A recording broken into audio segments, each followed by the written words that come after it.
Fine. Let's see. I think we are live. Oh, this thing's in the way. So, hello everyone. We have a new setup here today, thanks to Pavle. Pavle Zvekić is a composer, pianist, band leader, and also a music entrepreneur, right? And yeah, we met in 2021, and I know you recently went to Serbia. You were back home. Yeah. How was your trip? This is gonna be awesome with the mic. My trip was great. I was really happy to be back, with my family. Although it had some issues because I was renewing my visa and that took a while. So I was supposed to be back here in early January, but I just recently returned, and one of my priorities was sitting right here with you, except I didn't know that this was going to be the setting. But when I walked in, I was like, let's utilize this cool apartment. But yeah, being back home is always nice. And I even did like 2 random performances, one solo piano gig and one gig with a trio. A lot of amazing food and all of that good stuff. So yeah, being back home is always nice. That's awesome. I remember one of the first performances. I heard you play. That was terrible grammar, but I think it was an arrangement of a folk tune. Yes. That you had like a Serbian folk tune. I won't try to pronounce it, Okay. but I'm sure you can do that for me. What does that process look like for you? Is that something you're still actively engaged in, using music from your home country? Yeah, thank you. So the piece is pronounced Sojka ptica, which means, well, the full name of the piece is actually Zapevala Sojka ptica, which is the jaybird sang or has sang or had sung, whatever grammar you prefer for that. But yeah, I mean, arranging folkloric pieces is always a very interesting process. I've only done it 3 times in my life. I've never really gone deep into arranging traditional pieces as a reoccurring theme in my artistic pursuits. But I do use a lot of our melismas and a lot of our traditional modes in my improvisation and also in my original composition. But I am looking more into getting into that in a deeper way, and definitely expanding on my opus when it comes to like arrangements of folkloric pieces. But I guess the process, because you asked about the process, usually stems from really honoring the melody, but doing something different that also showcases my artistic view, which always leans a bit more towards jazz and contemporary classical music when I'm playing piano, at least, with some tinges of punk energy, right? But I don't want to misrepresent the meaning of the lyrics and the lyricism of the melody. So the challenge always lies in staying true to the song, but also staying true to yourself. And I think the more I listen to that music, the more it becomes a fundamental part of myself and something that I love. So I think the more I do it now, which has been a plan for a while actually, for even like an entire album of just folkloric pieces, the idea would be really to just get to a point where that is a natural part of myself. Not only where I was born, but also something that's so deeply engraved in my ears that's also part of that self-expression rather than just honoring the melody. So I think I'm slowly getting to that as a fan and as an enjoyer of that kind of music. So yeah, I hope that makes sense. Yeah. No, absolutely. That just reminded me. I took I took a course about contemporary Balkan literature, and my professor recommended this album to me. It's similar in this regard because it's he might have been from Croatia maybe, so not quite Serbia, but he did arrange something. It's just a reminder for me to maybe share that with you in case that would be cool. Do you remember the name of the musician? No, actually, I don't remember his name. But it's sitting in my library somewhere. How did you get exposed to Serbian music? Is there an active Serbian folk music culture in your country? Because I feel like with those older styles of music, it's I guess in some ways they are endangered and they aren't super organized either in terms of like it's easier to learn, let's say, Bach's counterpoint than it is to maybe learn folk music because the education systems aren't always set up for that. So I'm curious, how did you get exposed to Serbian folk music? Yeah. Oh my God, I'm struggling with this mic.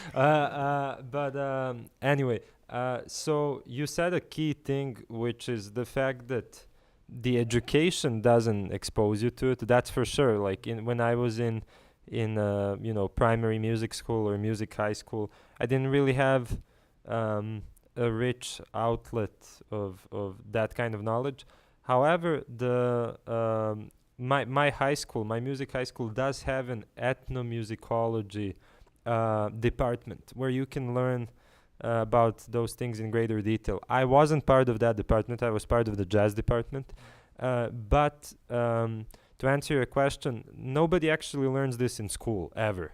Like if people want to learn it authentically, they listen to a bunch of examples that are available everywhere online. They attend folkloric festivals. There are folkloric festivals and folkloric festivities back home still, and there are independent organizations and even state organizations that focus on folkloric dancing and folkloric singing, and obviously different ensembles using traditional instruments. So we just call it folklore. But when you say to someone in Serbia, oh, like I'm about to go to my folklore, that sentence doesn't grammatically make any sense in English. But what it means is like it's as if I'm telling you like, oh, I'm gonna go play basketball, and it means that like you can actually be a part of a dancing organization where everyone like dresses up in traditional clothing and then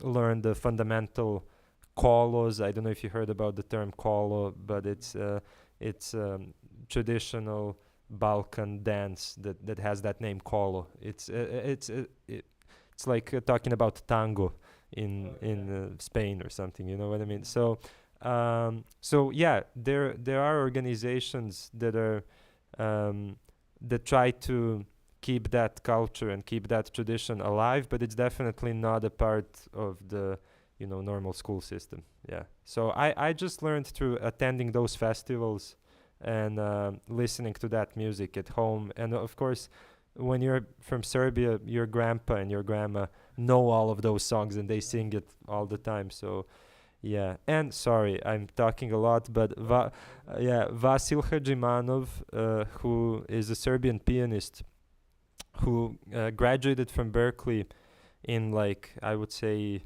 the late 90s or like year 2000 or something like that, and went back to Serbia, incorporated a lot of our traditional folkloric melodies and motifs into fusion jazz, and he was and still is a really big deal on the world jazz scene, but especially in Serbia. And as a young pianist who's dabbling with jazz at that time, he was a great source of inspiration for me. So I would say that Vasil, his music really pushed me into the direction of exploring that as well. So yeah, I don't know, maybe you can put his name somewhere in the description or something, yeah, or on the screen. Yeah, for sure. Yeah, definitely. I'm looking forward to your maybe upcoming releases where you explore more of that. It'll be cool as always, I'm sure. I went through some of your interviews, and I know you said somewhere that you often wrote music without completely understanding the tradition or the technicalities of it first. What kinds of things were you working on in your youth? Like, do you remember how you would come up with music? Was it more harmony focused or more melodic things or maybe some rhythmic ideas? Like, how did you explore those things in your early musical days? Yeah, so I think the way I always went about it is I loved music, right? That's like that was always step number one for me. You have to have artists that are, that keep circling in your head, and their songs are always, like a source of inspiration for recreating something similar. That's how I went about it at the very beginning. Not really thinking too deeply about what I'm recreating exactly. I would try to recreate that mesh of everything I heard in my head, right? In my own way, basically. So, for instance, the very first original band that I had when we were like complete kids, we were called the Time Breakers. I was 11 years old, and a lot of those early songs sounded like the Red Hot Chili Peppers or like Radiohead, because that's what I was into. So, but yes, there's something to be said about melodies. I always did have melodies is kind of circling in my head that I tried to play on my instrument, but they wouldn't come out the same way because I still didn't understand like the interval relations and things like that. So I think there's a beauty to something that you're trying to envision in your head coming out in a rough way, because I think that's the key of originality. And I think to this day, I try to almost recreate an idea that I have in my head in an impressionistic way. More so like, oh, how did that melody make me feel, rather than what's that melody directly. It's with grooves, however, I'm way more precise. I'm obsessed with drums, and all of my favorite musicians are drummers and percussionists. And when I'm putting together a groove for a band, such as my band, Voodoo Baby Aliens, I'm really particular about that, And for lyrics, I'm also very particular about expressing what I'm trying to say. But with melodies, it was always, and even with harmony, it was always kind of obscure, and it tried to capture more of a feeling rather than a melodic motion or mode or like progression or something like that. I was never thinking theoretically about that unless I have to as a tool to like get out of something. But I hope that answer is not too long. It makes sense. Not at all. I mean, you went to Berkeley. You graduated as a performance major, and then you went to the Berkeley Global Jazz Institute and pursued, I guess, more performance as well. So you're obviously, you also went through like music primary school, music secondary school. So it's fair to say that you're, definitely like an educated musician, right? How would you compare like composing or just interacting with music, or maybe music making after your education, now that you're more enlightened? Like, I guess the more cliche thing would be, oh, maybe you don't have as much fun because, there's like a childlike innocence when you're just exploring music and, maybe chasing a feeling instead of trying to articulate exactly what the melody is in terms of intervals or things like that. You know what I mean? Yeah. So how has music education changed your relationship with music making, if at all? Well, I feel like once you look back at this, and I know we're not editing anything out, you'll notice that every time you hand me the microphone, there's probably going to be a boom sound. So anyway, yeah. But no, to answer your question, I don't think that my relationship to composing has changed much since then, or rather not as a result of this cumulative experience of education. But education inspired me in two ways. So first of all, both my music high school in Serbia and Berkeley undergrad and of course the graduate program, Berkeley Global Jazz Institute, played a key role in human connections, right? I met some of my best friends, basically all of my best friends in the last, like 6 years or so, at all of these stops of music education, and I met all of my favorite musical colleagues to work with as well. And I think their individual cultures from different backgrounds, different countries, different forms and preferences of expression, like people like different genres, people grew up listening to different kind of music, all inspired me, maybe even on a subconscious way, because I think the key thing was establishing my band when I came here pretty early on. It was like the second semester of Berkeley, and which that band, by the way, came as a result of all of us being really close friends, of course. But everyone in that band, almost everyone, was from a completely different country and from a different side of the world. And I think once we tried creating something that we look at almost like as classic song structure, as like, it's just what are we? We're a rock band, right? But it's so not just that, and that's not due to my genius or anything like that. I'm not gonna take any credit for it because like Mahi, our lead vocalist, is from Iran. Our original drummer, like Willem Joachims, is from Switzerland. Our drummer before that, actually, who was briefly with us, Yuri Piccolotto, was from Italy. Our guitarists were both from Macedonia and the United Arab Emirates, and me being from Serbia, a lot of my horn section being from the States, part of the horn section being from France and Spain. Everyone brought their own thing into the music, right?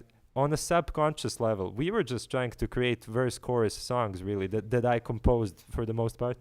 But once everyone adds their unique voice to it from their cultural background, it becomes something completely different. And I think that process, once again, I wasn't thinking about it consciously too much, but I think that process of meeting these people and creating music with them also influenced how I do it alone and how I do it in different contexts outside of that band.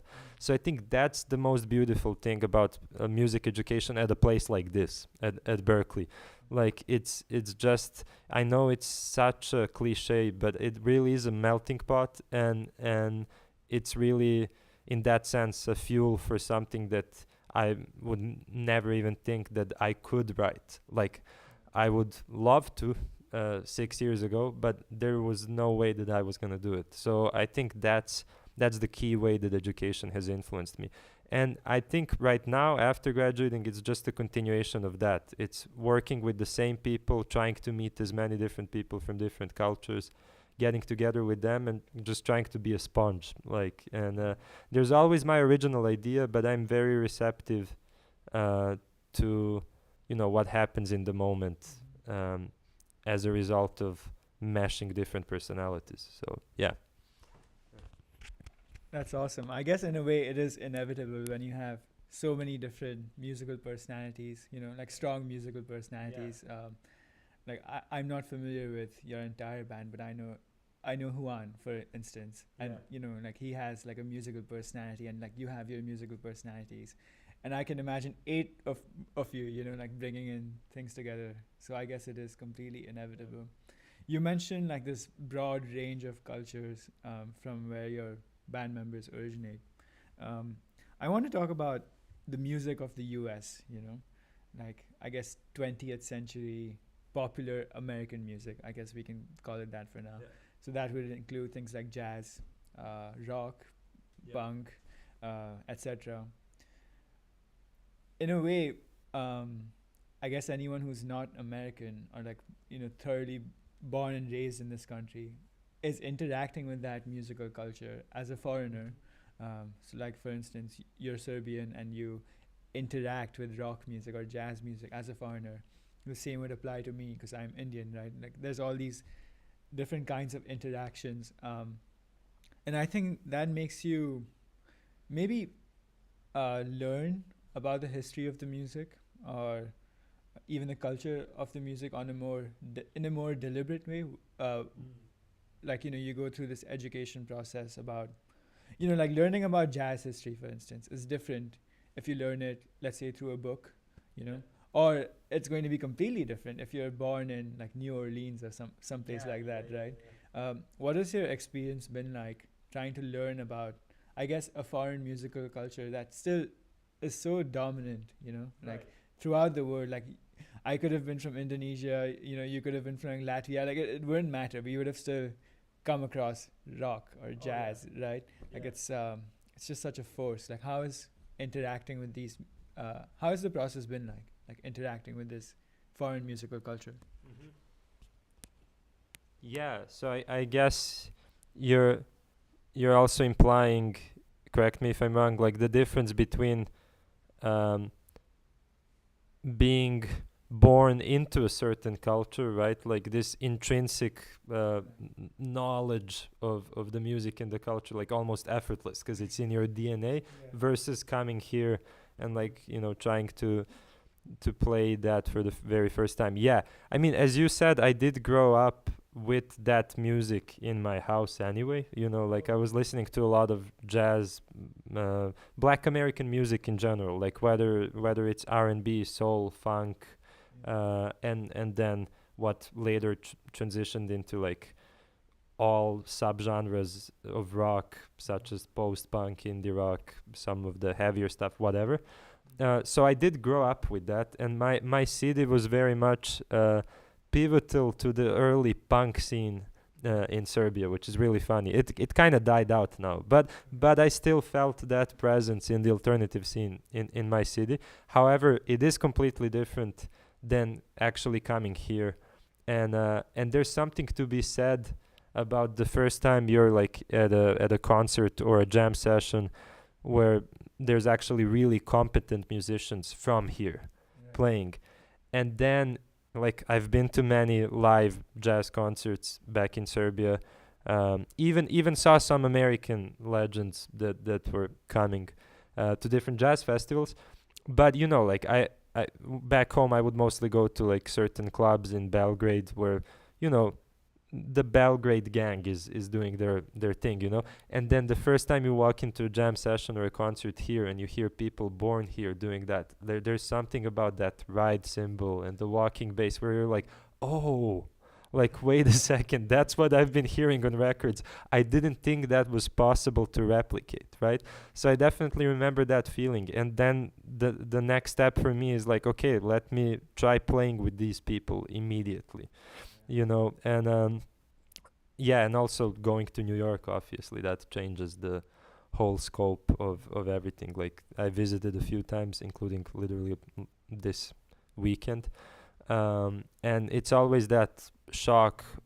It's not a shock, it's just like, oh, I didn't think that this was possible to recreate in such an authentic way. And then you go home inspired. I mean, that's been the way I've been adjusting, like I go and either I'm depressed that I'll never be born here, or I get inspired, and it's mostly option number 2. Sometimes it's option number 1, and and then one thing is practicing in your room, but like for me the solution was always just reaching out to these people, getting into a rehearsal room, and or trying to get on some bills and gigs and try to make it happen in an authentic way and feel how they do it in real time and adjust in real time, which is really hard. Adjusting in real time after you spent 20 something years, like playing it your way with your own accent, because that also transitions into how we play rhythm and everything.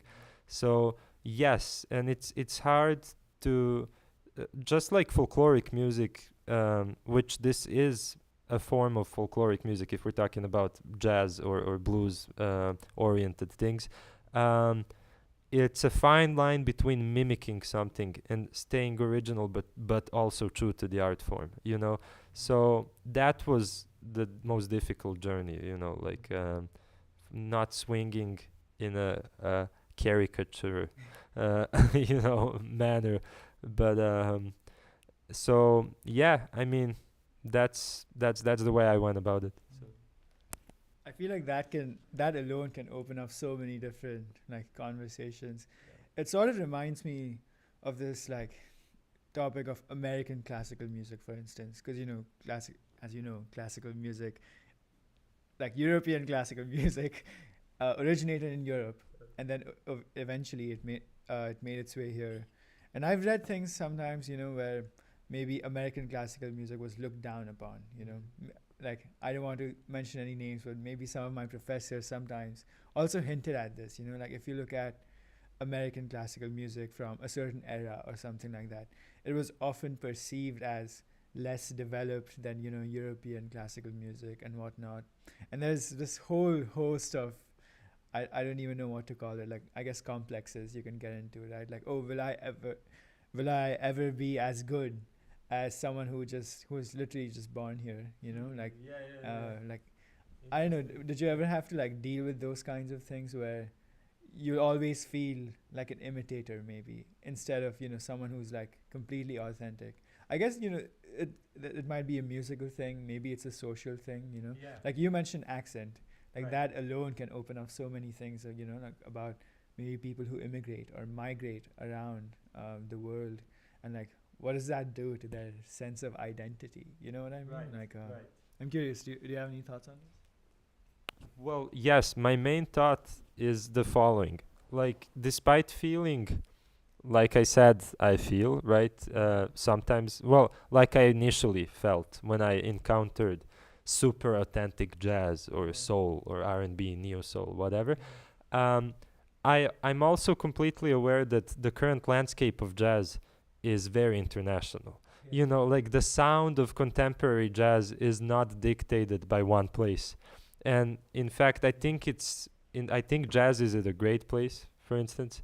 I mean, jazz being just like one genre that we can talk about when it comes to all of this. Because, like there's so many influences now from the Middle East, so many influences from where I'm from the Balkans, also a lot of influences from all kinds of Hispanic heritage, whether it's Spain or South America. And I think like what jazz is today is all of that, right? So once I became aware and kind of accepted that, hey, like it's not only bebop anymore or anything like that, then I no longer had this issue of like, oh, I always feel like a foreigner in that landscape. And when it comes to the songwriting landscape and the other side of things that I do, well, if you feel like a foreigner as a songwriter, then I mean, I'm not trying to put any kind of ultimatums, but if you do ever feel like a foreigner as a songwriter, maybe it's not the right calling for you, because it's such a deeply personal thing that often involves lyrics as well. And if you're not comfortable in your own skin with, self-expression, then find another form of self-expression that's outside of music. That's my opinion on that. So those are the only two scopes that I can talk about, or like the only two perspectives that I could speak from. It's like either jazz or like the popular musical genres. Well, also I guess I can speak from the perspective of being a contemporary classical composer and a scorer for film and for theater.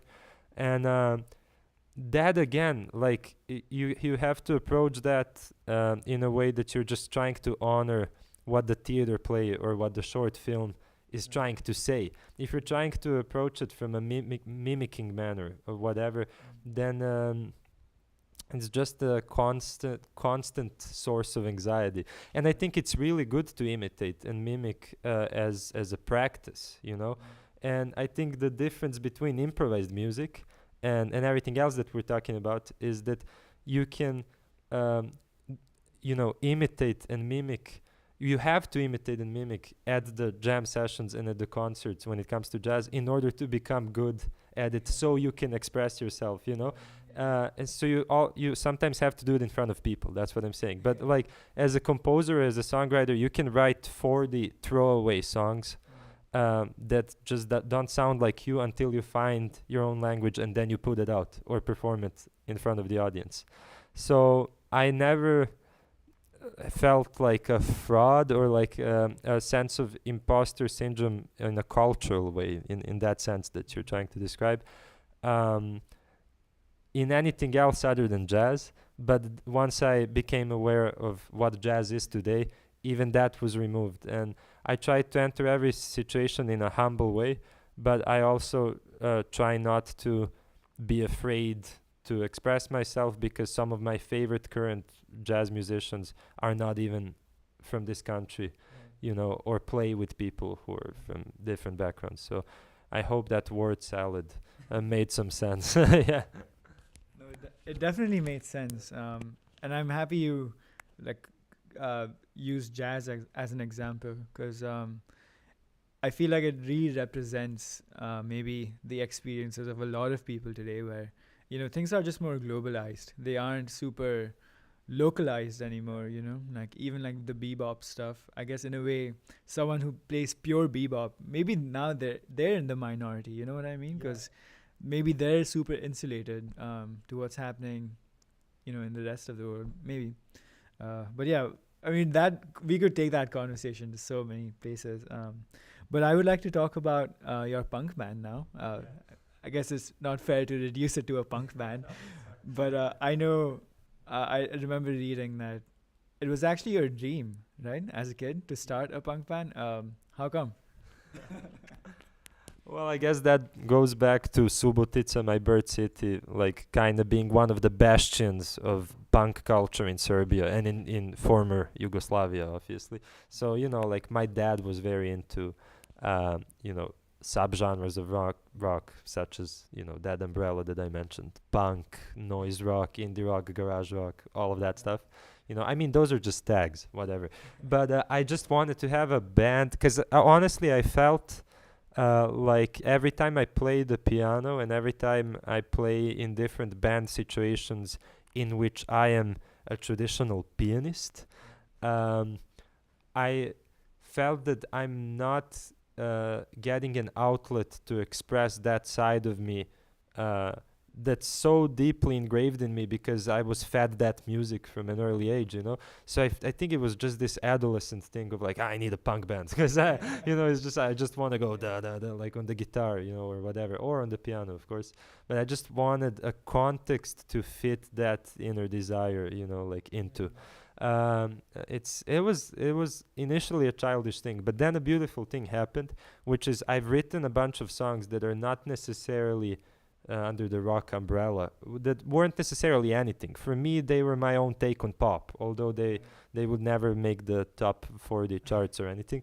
But then once the band assembled, once Voodoo Baby Aliens assembled, I think there was a lot of affinity towards a hardcore sound with all of the band members, and that I think naturally those songs that I wrote, the way I arranged them for this ensemble, it became that. So I was like, before I even realized, I was like, oh, wait a second, this is a kind of a punk band, although it's eclectic, it's more than that. Like it's hard to box it in, but the energy and the spirit behind the spirit behind it was finally like a fulfillment of that, adolescent urge to do something heavy. That's awesome. I find that your remark about the piano kind of relatable, because I guess it has always been my primary instrument, but piano music wasn't something I heard a lot growing up. I used to listen to like rock stuff and metal stuff as well. Basically guitar heavy music. And I relate with your frustration. Where it's like what do you even do with this thing?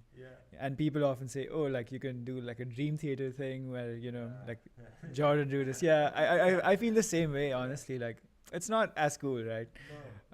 But like how you manage to maybe use the piano or maybe accept the piano in this context? Like, did you go through any technical or maybe aesthetic hurdles, if that makes sense, in order to conquer this thing? Yes. I have two answers. One is approaching the piano like it's a guitar in terms of some chord voicings, and also in terms of the timbre of the instrument in a band context, and also in terms of the technique. Sometimes I roll chords, which became a really you pointed out to me once after my senior recital, like you need to teach me that thing, that I do in the high register. I don't know if you remember. I was doing. Yeah, there was that, and there was like those arpeggios, like in the high register, which really comes from like me going from the highest guitar string down to the lowest, just you know what I mean? And then like that became a really big part of like how I approach the instrument, which maybe wouldn't happen without voodoo, right? But also like Brad Meldo is a great example of someone who plays guitar chord voicings on the piano when he arranges pop music or rock music and anything within that umbrella.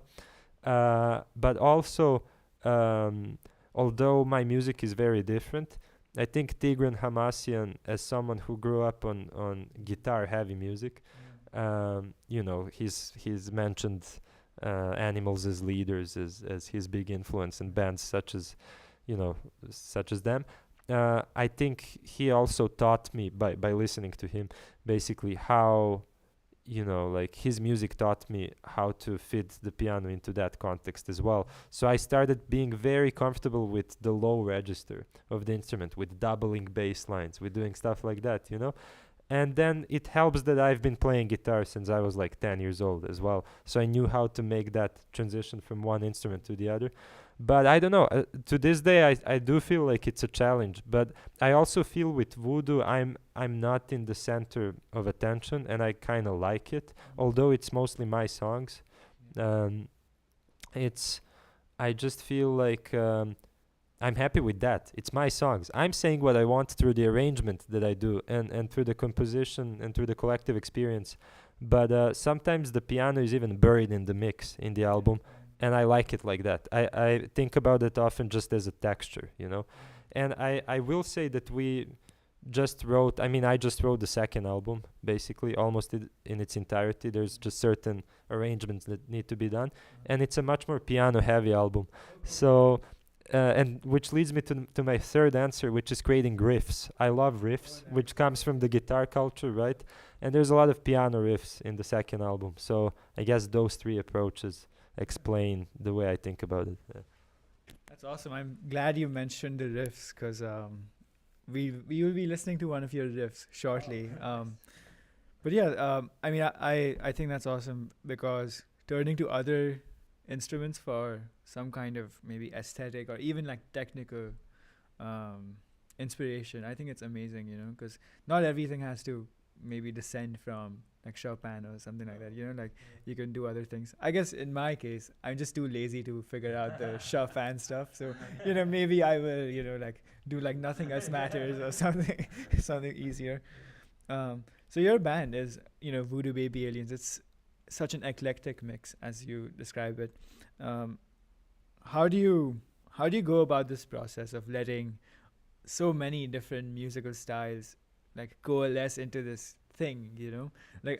I mean, you're the band leader, and you a lot of these things are your songs. So how do you try to what's the word? I don't want to say nitpick, but do you really try to like filter some things in or out? Or do you just give your band members a lead sheet and say, all right, what do you guys think? Is it a more free thing, or are you more intentional or disciplined about it? I'm curious.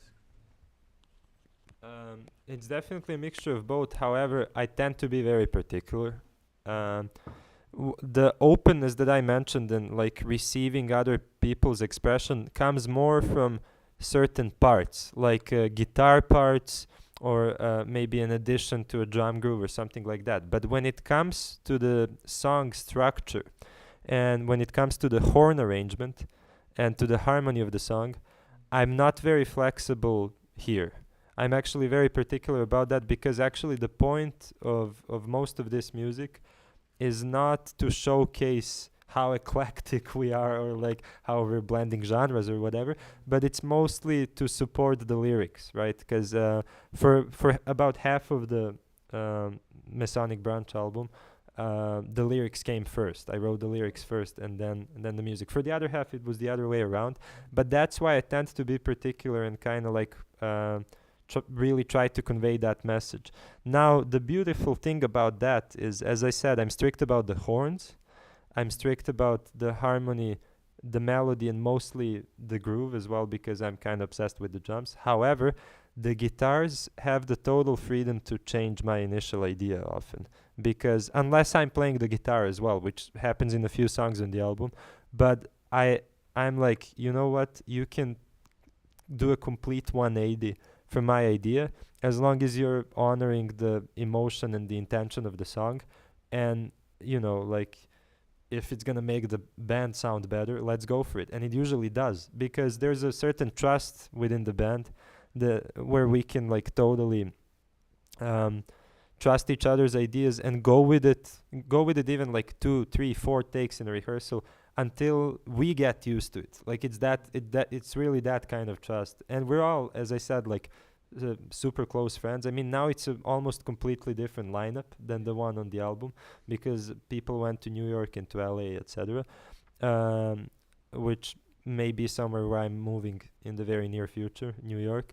But nevertheless, it's still like super close friends, right? And there's this, I don't know, it's such a spontaneous thing. Like, when you get together with really close people, you tend to trust them, and then it happens in a musical setting. But yeah, I don't know. I would say I'm very particular, but very receptive to ideas. I don't know if that makes sense. No, that makes sense. It's just a combination, right? Yeah. I think that's cool. So you just mentioned that a lot of your band members left, and maybe you're moving soon as well. Yeah. What's the future of the band looking like right now? Well, yeah, emphasis on original members. So the way I want to approach this band is kind of similar to, for instance, what my colleague is doing with Snarky Puppy, which is having kind of a large group of musicians from different places who know your music and who are willing to learn your music, which again usually comes from friendships, and trusting their musicality, of course, that's a given. But in order to continue the project wherever I am, basically. So I know, for instance, right now at this very moment as we're speaking, there's like many musicians in Boston who know a lot of the songs that I call the subs, or even like were regular members of the band at a certain time, or are now becoming regular members of the band. And because I'm writing new material, but we're also performing, they learned the entire like album that we put out in December. But then they also sometimes get to be in the creative process of the new stuff, and I feel like that's kind of the model that I'm going for. So right now, if I went to New York, I know that there are certain musicians that I can trust for this project, and it's just, I live with this hope that as long as I'm really inspired to do it and I'm writing new music, which both still remain true as we're speaking. Who knows what's gonna happen soon? Then the band can keep going, whether I'm in Madagascar or Hungary. That's cool. Well, I'm hoping to keep up with whatever happens, because I've had the pleasure of knowing your band since it first came up. So yeah, looking forward to where it goes for sure. So we've reached the conclusion of the formal part of the interview, and now I would like you to engage in a super fun activity where we look at the screen and react to some things. Cool. So the first one is actually the most unprofessional thing I've done in a live stream, but maybe you'll know why it's in here. Let's see. Okay. I'm done.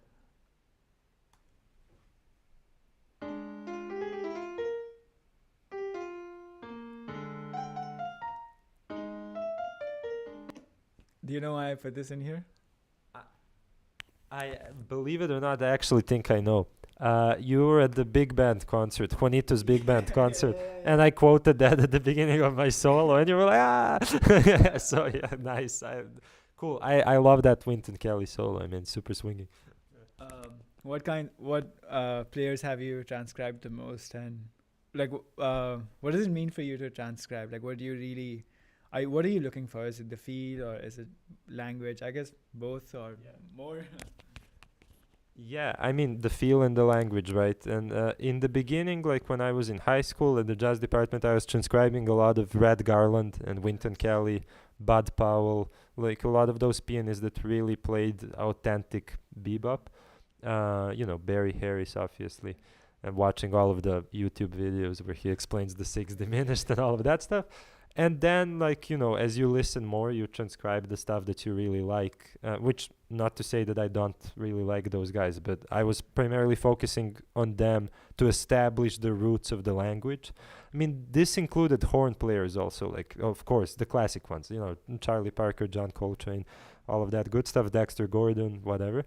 But, as time goes by and I get into more music, I just transcribe whatever I feel like could be a really cool part of my own language, and then I always make sure to do fun exercises with that. For instance, I tend to like take a standard and then I transcribe a couple of pianists, and I go like, okay, this is gonna be 8 bars of Wynton Kelly, and then for instance 8 empty bars, and then 8 bars of someone who's completely unrelated, like Keith Jarrett. Like, in terms of language, they're very far apart. Although there's a video on YouTube of a very young Keith Jarrett at like a college party while he was at Berkeley, and he sounds exactly like Wynton Kelly. But yeah, yeah, it was like, yeah. It was weird to witness, But exercises like that, and then trying, what am I gonna do with those 8 empty bars to connect the two, and then okay, now I connected them, I guess. Made a cohesive musical connection between Wynton Kelly and between Keith. And then, I mean, just giving these two examples, like these two names as an example. But then I'm like, okay, now that I connected them, how do I alter their phrases so they fit what I played in the middle? And I would do a lot of stuff like that. I often don't even write it down. I just, try to hear it and play it, and really get it in my muscle memory, because as pianist and really any musicians, it's always a combination of playing something that's very in the moment at something that's pure muscle memory, and anyone who denies that is lying. But the idea is to create a system for me when it comes to transcribing, to create a system in which you always have go-to options for how you alter someone's language into something that's more honest to your self-expression. So, I mean, I can talk about that in depth, but it's up to you. Well, we are in the closing sections of the thing, so maybe we'll save it for part 2, or maybe the conversation after. But yeah, I mean, obviously, you got it right, because you played it at Juan's. I don't know why I remember the name of the tune, like some chord named Marcus or something. An Atlantic chord named Marcus. Right, yeah, an Atlantic chord name. Yeah, I think he played it both times. Well, we're going to be talking about Juan again, so maybe we just skip to this. So I think the break, like Juan's original break, I think I saw it on Instagram once. That was my first introduction to the music of your band. And I'm sure that's true for a lot of people. So maybe we can listen to this. This is my not so amazing filmmaking at the first Voodoo Baby Aliens show. Yeah, you were at the very first show. I guess it was at Temple Street somewhere. Yeah, Temple Place. It was Nietzsche's apartment at the time. Yeah, well, we can listen to it. Let's listen to it, yeah. I hope this is not lagging. Okay, it's not super laggy. It's fine.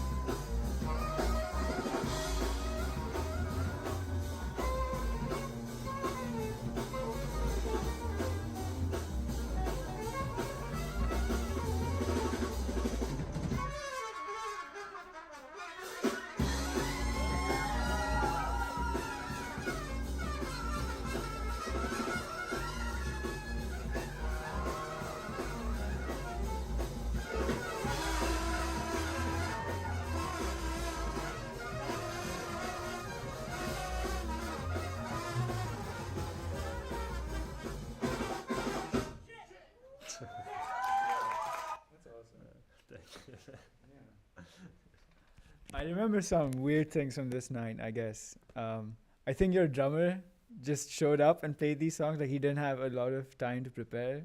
And I think we also started the show late, right? Because of the neighbors or something. I don't know, just random memories, I guess. But It was a super funny show. Yeah. So we got there, and during sound check, the neighbors already started complaining about the noise. So it's not even the show, it's the sound check.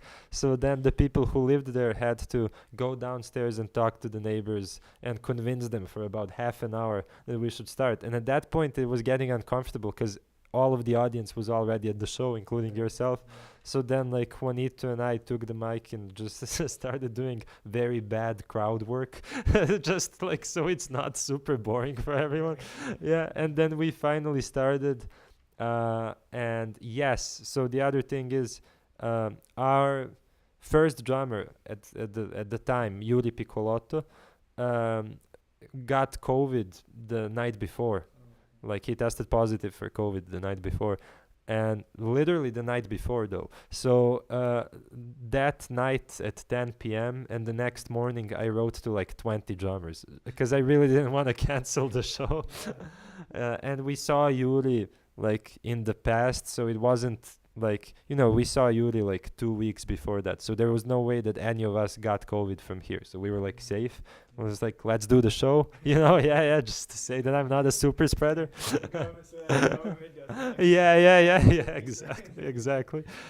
So I wrote to like literally 20 drummers, and then Vilho was the only person who said that they're free, and it's so sad. Vilho is back in Finland. I think there was some like financial trouble with graduating from Berkeley, but they were an incredible drummer, still are, you know. And yeah, Vilho just showed up at the rehearsal that day. We set up a quick emergency rehearsal and learned everything and played it perfectly at the show. Like Vilho was so nervous. I didn't know like if they're even gonna remember the arrangements or you know, go through the entire thing, but they ended up killing it. And yeah, what an incredible drummer. This, you know, I always forget that when I see some footage from our first show. Yeah, and funnily enough, for our second show, Yuri was once again sick, so he couldn't show up for that one either. So Willem jumped in, and that's how we, you know, started the connection with Willem as well, like, you know, kind of passively until he became a regular member because Yuri had to return to Italy for similar reasons as Wilho. So there's also a weird history of drummers in Voodoo. But yeah, that was a fun night. Crammed up, small space, a lot of people, a lot of sweat, very loud music. Yeah, that was a vibe. yeah, memorable for me for sure. I think it was probably the first like student band show thing I went to personally. So yeah, definitely in my brain as a memory. Well, we have one more piece of footage, or maybe this is just media, and I guess I have another personal connection to this because I'm on the background vocals among many people. I even credited it. Yeah, I think I saw that, and I was like, whoa. But yeah, so this is the riff I was talking about. I mean, you know, I've been to your shows. I've heard a lot of like Voodoo Baby Aliens. I think this might be my favorite thing, alongside maybe like the original break. But yeah, we can listen to it, and I'd love for you to share how you came up with it, or maybe what's happening, if you'd like to describe it. Yeah, let's listen to it. If I was ready.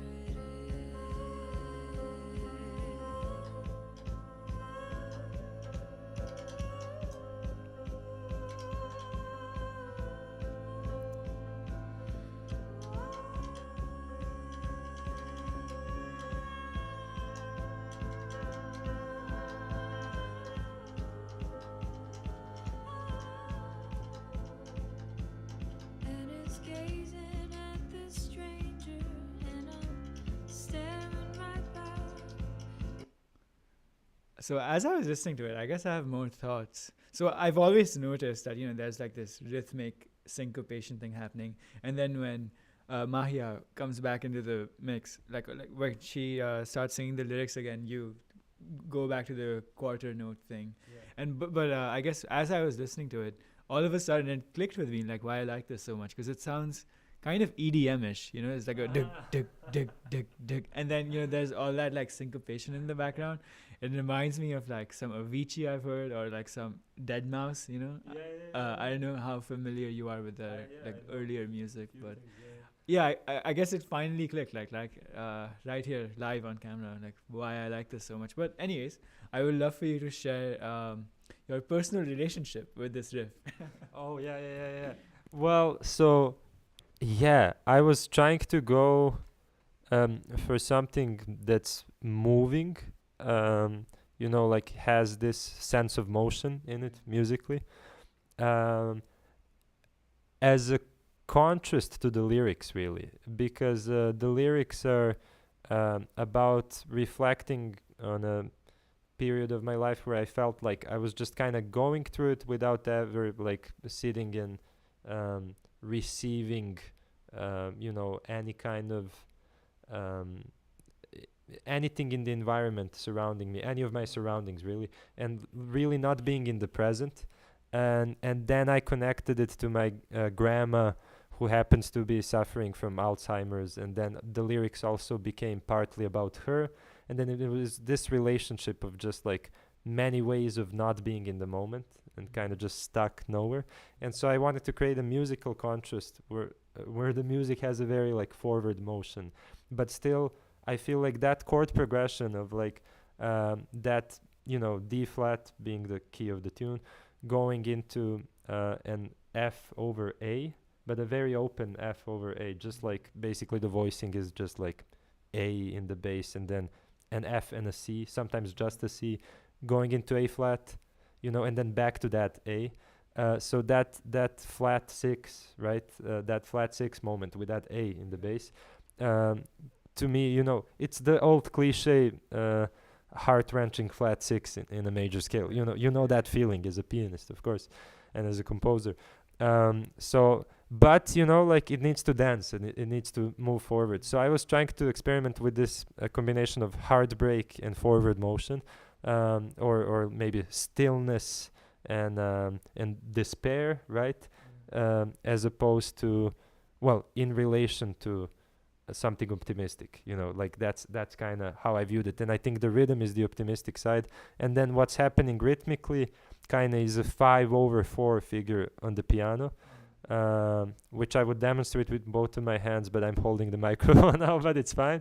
So no, it's fine. But basically what happens is I'm thinking of that 5/4 ratio, but what happens is if you took it outside of context, what you would hear as the 5, as the grouping of 5 in that ratio, are actually just the quarter notes in 4/4 in the song. I don't know if that makes sense. Yeah, like and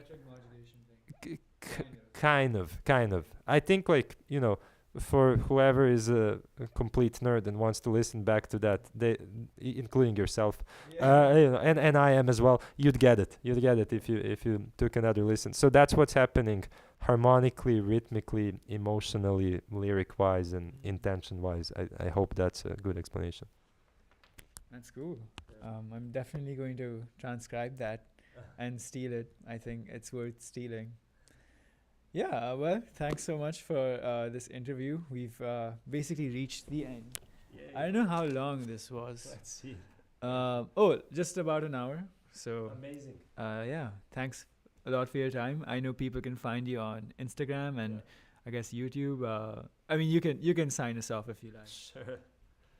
Yeah, you can find me on all of the socials or in Amog's apartment once every year or something like that. Yeah, awesome. Well, cool. Bye. And this is a pretty good setup. I should maybe replicate it again. Yeah. I'm always like kind of nervous to end it early because sometimes there's a delay. Yeah. So I'm just going to wait for like Okay. maybe 30 seconds, No worries. and we can just sit here in silence and The only thing is I feel like this part of the apartment is a little dusty, I don't think that's apparent on the camera, though. No? Well, but it's, I don't know, affecting us maybe. Yeah. But yeah, I usually like don't hang around here. Yeah. So Are you still rolling, by the way? yeah, we're rolling. But Oh. it's just Are you just gonna cut that part or something? yeah, maybe keep it in. Who knows? Okay, if I you're always- keeping it, I would like to emphasize. Oh, Keith the giraffe. Keith, the giraffe, was with us for the entire interview. We failed to mention that. Yeah, That's it. yeah, I forgot to mention that. Yeah. Who? Oh, I guess I also forgot. I mean, it's over by now, but I had a thanks for watching slide. So okay, maybe we can end it here. Yeah.